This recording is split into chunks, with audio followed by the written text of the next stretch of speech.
Hi hello ഇന്നൊരു mutton ഹനീത്തിൻ്റെ റെസിപ്പിയാണ് കേട്ടോ. വളരെ സിമ്പിളായിട്ട് ഉണ്ടാക്കാൻ പറ്റുന്ന ഒരു ചോറിൻ്റെ റെസിപ്പിയാണ്. അതുപോലെ തന്നെ മന്തിയൊക്കെ കഴിക്കുന്നതിനേക്കാളും വളരെ ടേസ്റ്റാണ് കേട്ടോ ഈ ചോറിന്. അപ്പോൾ ഇതെങ്ങനെ തയ്യാറാക്കണം നോക്കാം. അതിനായിട്ട് 2 കപ്പ് ബസ്മതി റൈസ് കഴുകി വൃത്തിയാക്കിയതിന് ശേഷം ഒരു അരമണിക്കൂർ കുതിരാൻ വേണ്ടിയിട്ട് വെക്കുക കേട്ടോ. ഇനി ഇതിലേക്കുള്ള ഒരു സ്പൈസ് പൗഡർ തയ്യാറാക്കിയെടുക്കണം കേട്ടോ. അതിനായിട്ട് 4 ഏലക്ക, 1/2 ടീസ്പൂണ് ഗ്രാമ്പു, 1/2 ടീസ്പൂണ് ചെറിയ ജീരകം എന്നിവ ചേർത്ത് കൊടുത്തിട്ട് ആദ്യം തന്നെ ഒന്ന് ചൂടാക്കിയെടുക്കുക. അതൊന്ന് ചൂടായി വന്നു കഴിഞ്ഞാൽ 1/4 ടീസ്പൂണ് മഞ്ഞൾപ്പൊടി, 1 ടീസ്പൂണ് മല്ലിപ്പൊടി, 1 ടീസ്പൂണ് കുരുമുളക് പൊടി എന്നിവയും ചേർത്ത് കൊടുത്തിട്ട് 1 മിനിറ്റ് നേരമൊക്കെ ഒന്ന് ഇളക്കിയിട്ടൊന്ന് ചൂടാക്കിയെടുക്കാം. അതിനുശേഷം നമുക്കിതൊരു മിക്സിയുടെ ജാറിലിട്ടിട്ടൊന്ന് പൊടിച്ചെടുക്കാം കേട്ടോ. 3/4 കിലോ മട്ടനിലേക്കുള്ള പൊടിയാണ് കേട്ടോ അപ്പോൾ നമ്മൾ തയ്യാറാക്കി എടുത്തിട്ടുള്ളത്. ഇനി നമുക്ക് മട്ടൻ ഒന്ന് വേവിച്ചെടുക്കാം. കഴുകി വൃത്തിയാക്കി വെച്ച മട്ടന് നമുക്ക് കുക്കറിലേക്ക് ഇട്ട് കൊടുക്കാം കേട്ടോ. ഇനി ഇതിലേക്ക് നമ്മൾ നേരത്തെ തയ്യാറാക്കി വെച്ച പൊടി ഉണ്ടല്ലോ അത് മുഴുവനായിട്ട് ചേർത്ത് കൊടുക്കണം കേട്ടോ. മട്ടൻ്റെ പീസ് കുറച്ചും കൂടി വലുതായിരിക്കുന്നത് നല്ലതാണ് കേട്ടോ. എൻ്റെ കയ്യിലിപ്പോൾ ചെറിയ പീസസ് ആയിട്ടാണ് കിട്ടിയിട്ടുള്ളത്. പിന്നെ ഇതിലേക്ക് 1 ടീസ്പൂണ് വിനാഗിരിയും കൂടിയും പിന്നെ ആവശ്യത്തിന് ഉപ്പും പിന്നെ ഒരു 3/4 കപ്പോളം വെള്ളവും ചേർത്ത് കൊടുത്തിട്ട് മീഡിയം ഫ്ലെയിമിലിട്ടിട്ട് നമുക്കൊരു 5 വിസിൽ വരെ വേവിച്ചെടുക്കാം കേട്ടോ. മട്ടൻ നല്ല പോലെ തന്നെ കുക്കായി കിട്ടണം കേട്ടോ.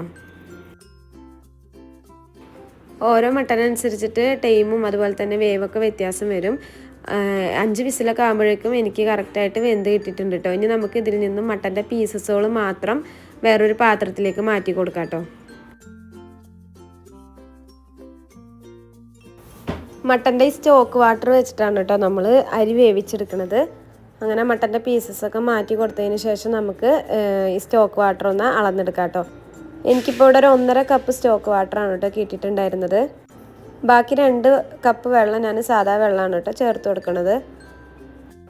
1 കപ്പ് അരിക്ക് 1.5 കപ്പ് അളവ് എന്ന രീതിയിലാണ് കേട്ടോ എടുത്തിരിക്കുന്നത്. അപ്പോൾ 2 കപ്പ് അരിക്ക് ഞാൻ 3.5 കപ്പ് വെള്ളമാണ് എടുത്തിരിക്കുന്നത്.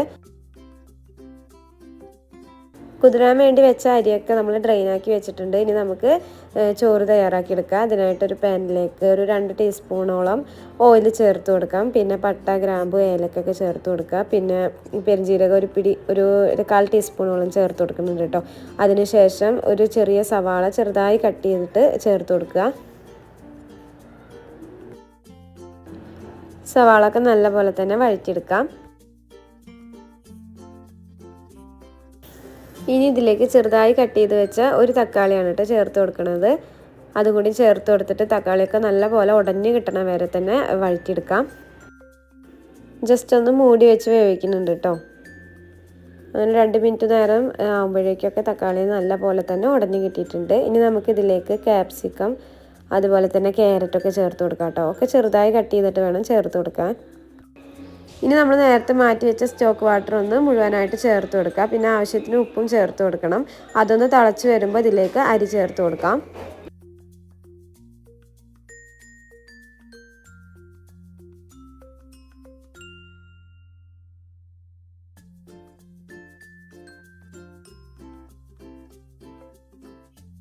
ഇനി ഇതൊന്ന് മൂടി വെച്ചിട്ട് ലോ ഫ്ലെയിമിലിട്ടിട്ട് നമുക്ക് അരി ഒന്ന് വേവിച്ചെടുക്കാം. ആ ഒരു സമയം ഒരു പാനിലേക്ക് 2 ടേബിൾ സ്പൂൺ ബട്ടർ ചേർത്ത് കൊടുക്കുക. ഇനി ബട്ടറിന് പകരം ഓയിൽ എടുത്താലും മതി.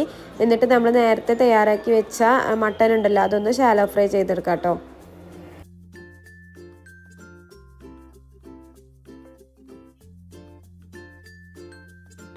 ഇതിലേക്ക് കുറച്ച് കുരുമുളക് പൊടിയും കൂടി ചേർത്ത് കൊടുത്തിട്ടാണ് കേട്ടോ നമ്മൾ ഫ്രൈ ചെയ്തെടുക്കുന്നത്.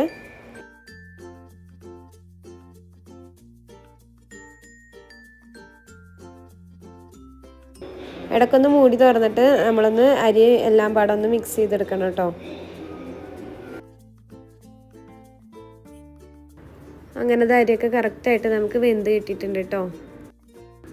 മട്ടൻ്റെ സ്റ്റോക്ക് വാട്ടറിൽ വേവിച്ചെടുത്തോണ്ട് തന്നെ ഭയങ്കര ഫ്ലേവറാണ് കേട്ടോ ഈ റൈസിന്. ഇനി നമുക്ക് റൈസ് ഒരു പാത്രത്തിലേക്ക് ഇട്ട് കൊടുത്തിട്ട് അതിൻ്റെ മുകളിലേക്ക് മുഴുവനായിട്ട് നമ്മൾ നേരത്തെ തയ്യാറാക്കി വെച്ച മട്ടൻ ഉണ്ടല്ലോ അത് ഫുള്ളായിട്ട് ഇട്ട് കൊടുക്കാം കേട്ടോ. അപ്പോൾ എല്ലാവരും ഇന്നത്തെ വീഡിയോ ഇഷ്ടപ്പെട്ടാൽ ലൈക്കും ഷെയറും സബ്സ്ക്രൈബൊക്കെ ചെയ്യുക. ഭയങ്കര ടേസ്റ്റി ആയിട്ടുള്ളൊരു റൈസാണ് കേട്ടോ അത്. അപ്പോൾ എല്ലാവരും ട്രൈ ചെയ്ത് നോക്കുക. അപ്പോൾ നാളെ മറ്റൊരു വീഡിയോ ആയിട്ട് വരുന്നുണ്ട്. Okay, by.